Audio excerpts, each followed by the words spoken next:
Еще о предвыборных технологиях. Действующий президент Дмитрий Медведев продолжает, как уже многие политологи окрестили, предвыборный чес и раздает очень много предвыборных обещаний и поручений. Сегодня, например, Дмитрий Анатольевич предложил новый способ борьбы с теми, кто продает алкоголь детям.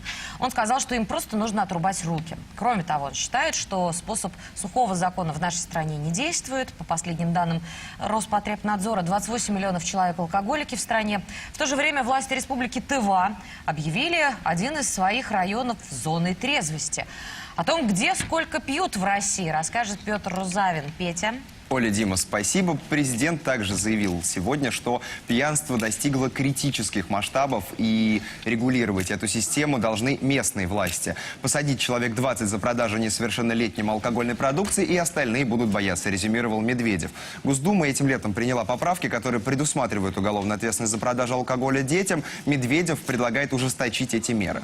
Найти полную статистику по стране, где же сколько употребляют алкоголь, оказалось делом непростым. Более или менее полные последние информации располагает разве что Федеральная служба по регулированию алкогольного рынка. Однако они сами признают, что это лишь приблизительные цифры, так как объемы нелегально произведенного и проданного алкоголя подсчитать очень трудно. Но все же выделить своеобразных рекордсменов можно. Я брал те субъекты Российской Федерации, где употребляют более 12 литров абсолютного алкоголя, то есть в пересчете на чистый спирт за 1 год на душу населения. Самыми пьющими являются Камчатка, Хабаровский край, Ямало-Ненецкий округ, а также Москва, Московская область, Ленинградская область и Карелия, Коми. Причем я отмечу то, что Ленинградская область является рекордсменом с отрывом, потому что более 15 литров на душу населения потребляют в год. Пожалуй, вот покрасим ее в черный цвет. Самыми трезвыми же, по данным Федеральной службы по регулированию алкогольного рынка, являются вполне ожидаемые субъекты на Кавказе или рядом. Карачаево-Черкесия, Чечня,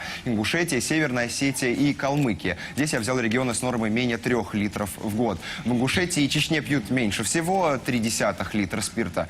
Совершенно неожиданно, во всяком случае для меня, в эту компанию еще вписался и Чукотский автономный округ, 2,7 литра. Можно примерно расширить самые безалкогольные и алкогольные зоны, вот примерно вот так. И в остальных районах в среднем пьют от 5 до 10 литров в год. Что же касается республики Тува, о которой как раз сегодня говорили местные власти, администрация Эрзинского района объявила его территорией трезвости. Эта акция посвящена столетию вхождения Тувы в состав России и будет проходить с 12 по 14 года. Это уже не первая такая акция в этом регионе. Там же в свое время в небольшом поселке перестали продавать алкоголь вообще. И жизнь, по сообщениям местных властей, стала намного лучше. То есть это, по сути дела, тот же сухой закон, против которого выступал сегодня Дмитрий Медведев. Эксперт алкогольного рынка Вадим Дробис одобряет такую инициативу, но главное, чтобы без излишеств и фанатизма. Каких-то зон трезвости можно попробовать.